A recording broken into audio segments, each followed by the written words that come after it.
ഉണ്ടെങ്കിലും പറഞ്ഞു കൊടുക്കണം. നിനക്ക് അപകടങ്ങളുണ്ട്, അത് ഏതൊക്കെ വീട്ടിൽ അത്യാവശ്യം. അതുപോലെ തന്നെ ഈ ഭരണഘടന സംബന്ധിച്ചിട്ടുള്ള കാര്യങ്ങൾ നമ്മൾ സ്കൂളിലെ പ്രത്യേകിച്ച് കുറച്ച് പഠിപ്പിച്ച് കുട്ടികൾ മൗലിക ചുമതലകൾ പഠിപ്പിക്കൂ. ഇതാണ് സമയം. എന്റെ ഒരു ടീച്ചറിന്റെ സാറിന്റെ കാര്യം മാറ്റിയെടുക്കണമെങ്കിൽ നമ്മുടെ പൗരബോധത്തില്ല. കുട്ടിക്കാലം മുതൽ കിട്ടിയാലേ ഭരണഘടന അംബേദ്കർ ഉദ്ദേശിച്ചിലേക്ക് ഒരു സ്ഥലത്തെങ്കിലും അത് വിജയകരമായി പ്രവർത്തിച്ചിരുന്നത് ഞാൻ നേരിട്ട് കണ്ട് ബോധ്യപ്പെട്ടിട്ടുണ്ട്. ലക്ഷദ്വീപിലാണ്. സ്കൂളിലെങ്കിലും പറഞ്ഞു കൊടുക്കണം. നിനക്ക് അപകടങ്ങളുണ്ട്, നിങ്ങൾ നിന്നെ സാധനങ്ങളാണ്. ഭക്ഷണം വിഷമായി മാറുകയാണ്. ഭക്ഷണം വാസ്തവത്തില് മരുന്നായിട്ട് വേണം ഉണ്ടാകാൻ. അത് ഏതൊക്കെ വീട്ടിൽ അത്യാവശ്യം അവസ്ഥകൾ. ഞാൻ കുട്ടിക്കാലത്ത് വെട്ട കൃഷി മറ്റൊക്കെ നടത്തിയിട്ടുണ്ട്. കൂടിയിട്ടുള്ള അവരുടെ ഉദ്ബോധനത്തിന്റെ ഫലമാണ്. അങ്ങനെ കരിക്കുലത്തിൽ മാറ്റങ്ങൾ വരും. കുറെ കാര്യങ്ങള് സ്വയം വിദ്യാർത്ഥികളിലേക്ക് കാട്ടിയെടുക്കണം. അതോടൊപ്പം തന്നെ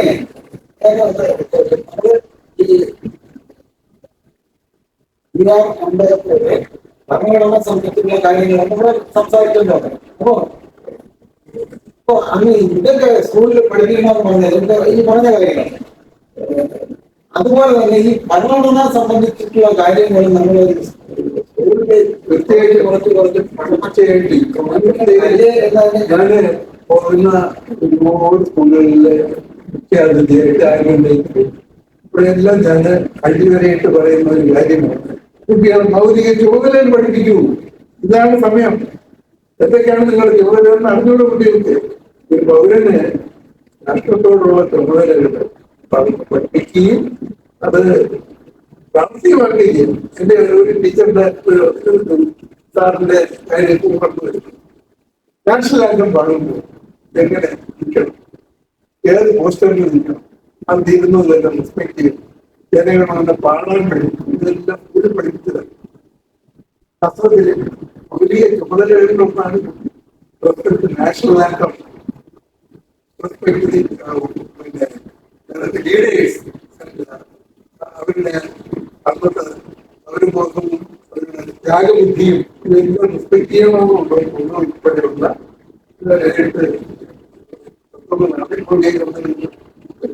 ഇക്കാലത്ത് പഠിച്ചു വരണം.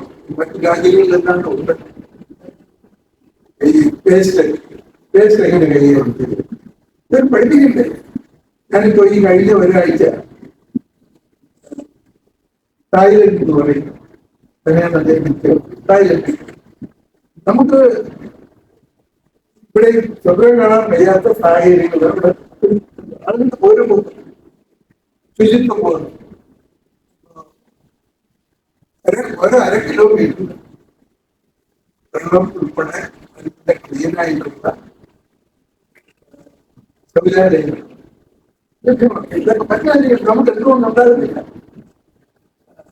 ഉള്ളിടത്ത് തന്നെ പെട്രോൾ പമ്പിൽ നമുക്ക് അത്യാവശ്യം ചിലപ്പോ ബോഡി ചെയ്ത് സംഘത്തിലൊക്കെ പറയും ഉണ്ട് അവിടെ പോയി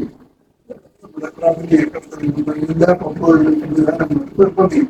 പക്ഷേ എറണാകുളത്ത് ഞാൻ പോയിട്ടുണ്ട്. രാമേശ്വരത്തിൽ പോണ വഴിക്കൊക്കെ പമ്പുകളിൽ വെള്ളം കാണില്ല. അപ്പൊ അതൊക്കെ മാറ്റിയെടുക്കണമെങ്കിൽ നമ്മുടെ ഒരു പദ്ധതിയില്ല. കുട്ടിക്കാലം മുതൽ എങ്ങനെ ഇതൊക്കെ സംരക്ഷിക്കണം. അതിങ്ങനെ കണ്ടു കഴിഞ്ഞാൽ തന്നെ നമുക്ക് പരാതിപ്പെടണം. അത് നമ്മുടെ ഓരോ ബന്ധത്തിന്റെ ഭാഗമാണ്. ഇങ്ങനെ കുറെ മാറ്റങ്ങൾ എത്തിയാലേ ഭരണഘടന അംബേദ്കർ ഉദ്ദേശിച്ചിലേക്ക് വരൂ. പിന്നെ അതുപോലെയുള്ള ഒരു പറയേണ്ട ഒരു കാര്യം, ഭരണഘടനയിലെ 13 എന്ന അനുച്ഛേദം എടുക്കാം. 13(2) എന്ന അനുച്ഛേദത്തിൽ പറയുന്നത് ഭാരതത്തിലെ ഒരു പാർലമെന്റോ അസംബ്ലികളോ ഒരു നിയമ നിർമ്മാണ സഭയും ഭരണഘടനയിലെ വ്യവസ്ഥകൾക്ക് വിരുദ്ധമായി ഒരു നിയമവും ഉണ്ടാക്കരുത് എന്ന് മാത്രമല്ല, അത്തരത്തിലുള്ള നിയമങ്ങൾ ഉണ്ടാക്കിയാൽ അത് അസ്ഥിരപ്പെടുത്താവുന്നതാണ് എന്നും പറയുന്നു. അങ്ങനെ അസ്ഥിരപ്പെടുത്താനുള്ള അധികാരം, പൂർണ്ണ അധികാരം കൊടുത്തിരിക്കുന്നത് 32, 226 എന്നീ അനുച്ഛേദങ്ങൾ പ്രകാരം സുപ്രീം കോടതിക്കും ഹൈക്കോടതികൾക്കുമാണ്. എത്രയോ കാര്യങ്ങളിൽ അത്തരത്തിലുള്ള അസ്ഥിരപ്പെടുത്തലുകൾ ഉണ്ടായി. ചിലപ്പോൾ നിയമം ഒട്ടാകെ അസ്ഥിരപ്പെടുത്തിയിട്ടുണ്ട്. ചിലപ്പോൾ അതിന് ചില വ്യവസ്ഥകൾ മാത്രം ഭരണഘടനാ വിരുദ്ധമാണ് എന്ന് കണ്ടാൽ ഭാഗികമായി മാത്രം അത് അസ്ഥിരപ്പെടുത്തിയ സംഭവങ്ങളുണ്ട്. അപ്പൊ ഇങ്ങനെയുള്ള വിപുലമായ ഇതിനെല്ലാത്തിനും പുറമെ സുപ്രീം കോടതിക്ക് ഒരു എക്സ്ട്രാ ഓർഡിനറി പവറുണ്ട്. അതായത് അസാധാരണമായ അധികാരം. അനുച്ഛേദം 142 പ്രകാരം പൂർണ്ണമായ നീതി നിർവഹണത്തിന് ഏത് ഉത്തരവും പാസ്സാക്കാനുള്ള അധികാരം സുപ്രീം കോടതിക്കുണ്ട്. വ്യക്തമായി ഇന്ന ഭരണഘടനയിൽ ഇന്ന വ്യവസ്ഥയ്ക്ക് എതിരായി എന്ന് പറയണ്ട. പൂർണ്ണമായ നീതി നിർവഹണത്തിന് അത്തരം ഒരു ആർഡർ ഉണ്ടായാലേ പറ്റുകയുള്ളൂ എന്നുണ്ടെങ്കിൽ അത് പാസ്സാക്കാനുള്ള അധികാരം സുപ്രീം കോടതിക്കുണ്ട്. ഇത് പലപ്പോഴും ഉപയോഗിക്കപ്പെട്ടിട്ടുണ്ട്. നമ്മുടെ ഭോപ്പാൽ ട്രാജഡി ഉണ്ടായപ്പോൾ നഷ്ടപരിഹാരം സംബന്ധിച്ച് ഒട്ടനവധി കേസുകൾ ഇങ്ങനെ നീണ്ടു പോകുന്നത് കണ്ടിട്ട് സുപ്രീം കോടതി ഇടപെട്ടിട്ട് ഒരു നിശ്ചിത തുക കെട്ടിവെക്കാനായിട്ട് കമ്പനിയുടെ അടുത്ത് പറയുകയും അത് എല്ലാവർക്കും ലഭിക്കത്തക്ക വിധത്തിലുള്ള സംവിധാനം ഉണ്ടാക്കുകയും ചെയ്തിട്ടുണ്ട്. ഏറ്റവും ഒടുവിൽ അയോധ്യയിൽ തന്നെ ഒരു വലിയ പ്രതിസന്ധിയിലേക്ക് കാര്യങ്ങൾ പോകുന്നു എന്ന് മനസ്സിലായപ്പോൾ വെറും ഒരു ഭാഗ കേസ് ആയിരുന്നിട്ട് കൂടി യുക്തമായ നടപടികളിലൂടെ ഒരു സമവായം ഉണ്ടാക്കിയെടുക്കാനും മുസ്ലിങ്ങൾക്ക് ഒരു പ്രത്യേക പ്രാർത്ഥനാ സ്ഥലം, കൂടുതൽ സ്ഥലം അവർ കയ്യിലുണ്ടായിരുന്നു, എത്രയോ കൂടുതൽ 27 ഏക്കറിനാണെന്ന് ഓർമ്മ അവർക്ക് കൊടുക്കുകയും രാമജന്മഭൂമിയിൽ ക്ഷേത്രം പണിയാനായിട്ട് ഹിന്ദു സമിതിക്ക് അനുവാദം കൊടുക്കുകയും ഉണ്ടായി. ഇത് പൂർണ്ണമായ ഒരു പരിഹാരം ഉണ്ടാകണമെങ്കിൽ അത് മാത്രമേ പറ്റുകയുള്ളൂ.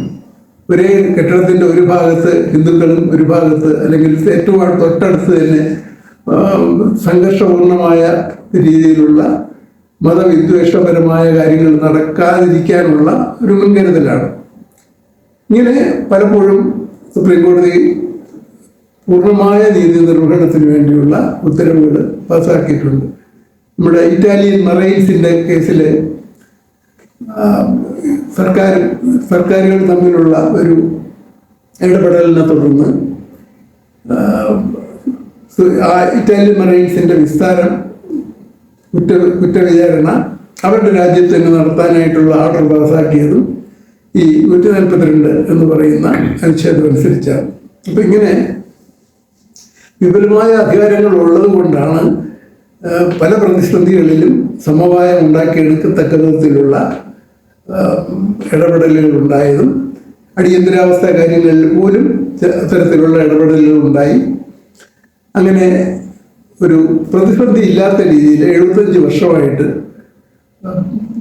പട്ടാളത്തിനും ഒന്നും ഭരണകാര്യങ്ങളിൽ ഇടപെടാൻ സന്ദർഭമുണ്ടാകാത്ത രീതിയിൽ കാര്യങ്ങൾ മുന്നോട്ട് കൊണ്ടുപോവുകയും ചെയ്തിട്ടുണ്ട്. അത് വിജയമാണ്. ആ കാര്യത്തിൽ നമ്മൾ എപ്പോഴും ഓർക്കുന്നത് ശ്രീ അംബേദ്കറിനെയാണ്. കാരണം അംബേദ്കറാണ് പറഞ്ഞത് സുപ്രീം കോടതിക്ക് കൂടുതൽ അധികാരം ഉണ്ടായിരിക്കണം, ഇല്ലെങ്കിൽ ഈ മറ്റ് 2 പില്ലേഴ്സ് ഉണ്ടല്ലോ, ലെജിസ്ലേച്ചർ, എക്സിക്യൂട്ടീവ്, അവയുടെ അമിതമായ കടന്നുകയറ്റം ഉണ്ടാകും, നമുക്ക് നിയമ പരിപാലനത്തിന് പ്രയാസങ്ങളുണ്ടാകും, ഓരോ സ്റ്റേറ്റുകളും തമ്മിൽ പരസ്പര വിരുദ്ധമായ നിയമങ്ങൾ ഉണ്ടാക്കി തമ്മിലടിക്കുന്ന സാഹചര്യങ്ങളൊക്കെ ഒഴിവാക്കണമെങ്കിൽ ഇടപെടാനായിട്ട് ശക്തമായ ജുഡീഷ്യറി വേണം.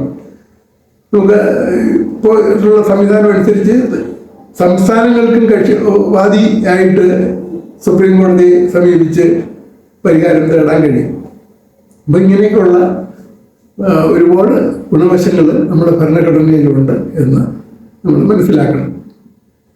പിന്നെ ഒരു കാര്യമുള്ളത്, ഇത് നടത്തിയെടുക്കാനുള്ള ചെലവിൻ്റെ കാര്യമാണ്. അത് ഇപ്പോഴുള്ള സംവിധാനം അനുസരിച്ച് ചെലവ് കൂടുതലാണ് എന്ന് പൊതുവെ അഭിപ്രായമുണ്ട്. അതിനൊക്കെയുള്ള പരിഹാരങ്ങൾ യുക്തമായ ഭേദഗതികളിൽ തന്നെ കണ്ടെത്തേണ്ടതുണ്ട്. ഞാൻ നേരത്തെ പറഞ്ഞ ഓംബുഡ്സ്മാൻ സംവിധാനവും അതുപോലെ ഹ്യൂമൻ റൈറ്റ്സ് കമ്മീഷനും അത്തരത്തിലുള്ള പിന്നെ ADR എന്ന് പറയുന്ന ആൾട്ടർനേറ്റീവ് ഡിസ്പ്യൂട്ട് റിട്രസൽ സിസ്റ്റം, അതിൽ കൂടിയും ഒക്കെ കേസുകൾ തർക്കങ്ങളും പരിഹരിക്കാനുള്ള നടപടികളും ഇപ്പോൾ സാധ്യമാണ്. അതെല്ലാം പ്രവർത്തിച്ചുകൊണ്ടിരിക്കുകയാണ്. ഇനിയൊരു കാര്യം പറയാനുള്ളത് നമ്മുടെ പഞ്ചായത്ത് ഭരണത്തിൻ്റെ കാര്യമാണ്. ഗാന്ധി വിഭാവനം ചെയ്ത പഞ്ചായത്ത് സംവിധാനമല്ല നമുക്ക് ഇന്നുള്ളത്. ഗാന്ധി അനുസരിച്ച് പോലീസിനും കോടതിക്കും ഒന്നും കാര്യമില്ല, അതിൻ്റെ ഒന്നും ആവശ്യവുമില്ല.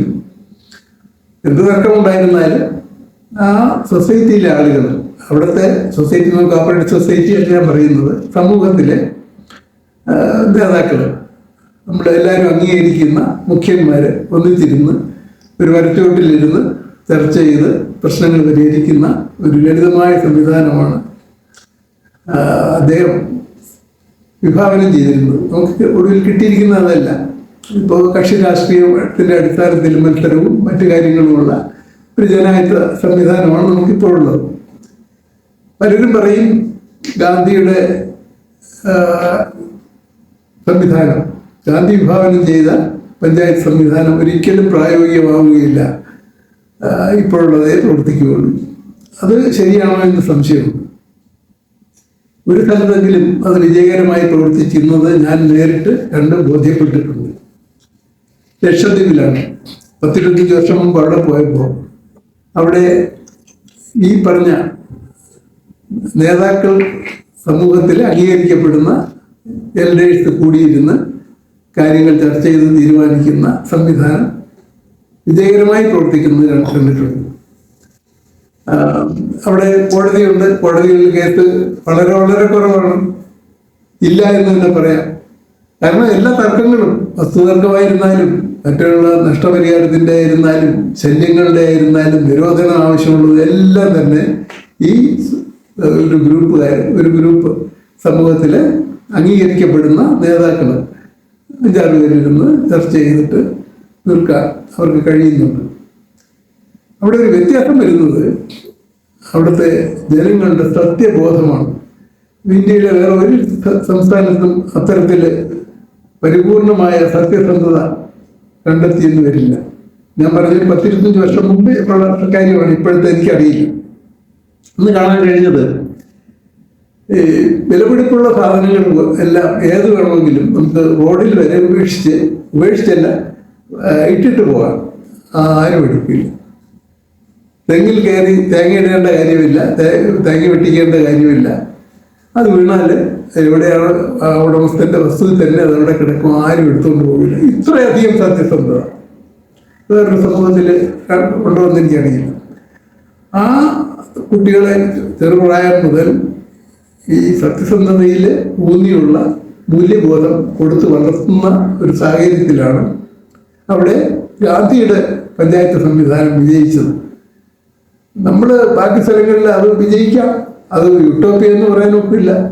നമ്മുടെ പൗരബോധം, ആളുകളുടെ മൂല്യങ്ങളും സത്യസന്ധതയും ആ നിലവാരത്തിലേക്ക് എത്തുന്ന ഒരു കാര്യത്തിൽ, എത്തുന്ന സാഹചര്യത്തിൽ അവിടെ മാത്രമേ അത് വിജയിക്കൂ. അതുവരെ നമുക്ക് അതിലേക്ക് ഉള്ള ശ്രമമാണ് നടത്തേണ്ടത്. പൗരന്മാരുടെ മൂല്യബോധം, അവരുടെ സമൂഹത്തിലുള്ള നല്ല രീതിയിലുള്ള പ്രവർത്തനങ്ങൾ വളർത്തിയെടുക്കാനുള്ള ശ്രമം നമ്മുടെ ഭാഗത്തു നിന്ന് ഉണ്ടാകേണ്ടിയിരിക്കുന്നു. അത് ഏറ്റവും ചെറിയ പ്രായം മുതൽ തന്നെ കുട്ടികളെ പഠിപ്പിച്ചും പ്രായോഗിക തലത്തിൽ, നേരത്തെ പറഞ്ഞല്ലോ ലേബർ വീക്ക് പോലുള്ള സംവിധാനങ്ങളിലൂടെ, അല്ലെങ്കിൽ ദിവസവും 1 മണിക്കൂർ നേരം കാർഷികമോ അല്ലെങ്കിൽ കൈത്തൊഴിലുകളോ ഒക്കെ കുട്ടികൾ പഠിപ്പിക്കുകയും ഇതുപോലുള്ള സമൂഹത്തിലെ ഒത്തുചേർന്നുള്ള പ്രശ്നപരിഹാര മാർഗങ്ങൾ പഠിപ്പിക്കാനും എല്ലാം ഉള്ള ശ്രമങ്ങൾ ഉണ്ടാകേണ്ടിയിരിക്കുന്നു. അതുണ്ടായാൽ നമുക്ക് തീർച്ചയായും നമ്മുടെ ഭരണഘടന നിലനിർത്തിക്കൊണ്ട് തന്നെ മഹാബലിയുടെ കാലത്ത് ഉണ്ടായിരുന്ന മനുഷ്യരെല്ലാം ഒന്നുപോലെ എന്ന ഒരു സാഹചര്യം ഭാവിയിൽ ഉണ്ടാകുമെന്ന് ഞാൻ വിശ്വസിക്കുന്നു. നന്ദി, നമസ്കാരം. നല്ലതായിട്ട് ഇനിയും ഇത്തരം സന്ദേശങ്ങൾ പൊതുജനങ്ങൾക്ക് പകർന്നു കൊടുത്ത് അവരുടെ ബൗദ്ധിക നിലവാരം ഉയർത്താനുള്ള ആഗ്രഹ ശ്രമങ്ങൾക്ക് ഞാൻ എല്ലാ ആശംസകളും അർപ്പിക്കുന്നു. സാർ